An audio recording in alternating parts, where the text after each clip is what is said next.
এই সমাজে আচ্ছা এই সব নিয়ে আপনি চলতে চান, আপনি রাষ্ট্রকে সম্পূর্ণ একটা আশ্রয় দেওয়ার বদলে দিতে হবে।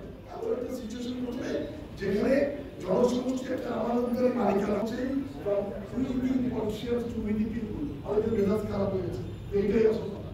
আমরা আমাদের পক্ষ থেকে জনগণ it is a daily referendum, এইটা আমরা জনগণ হিসেবে আল্লাহর পরিবার হিসেবে আমাদের কাজ হচ্ছে এই আমাদের 4টি ফাংশন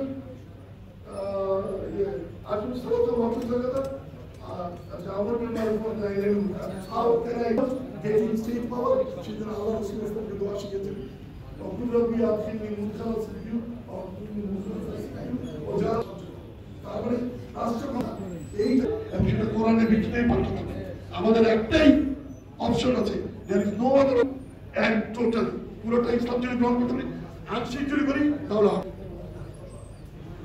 এখন আমাদের সামনে আলোচনা রাখবেন ইসলামী আন্দোলন বাংলাদেশের মজলিসে শুরা।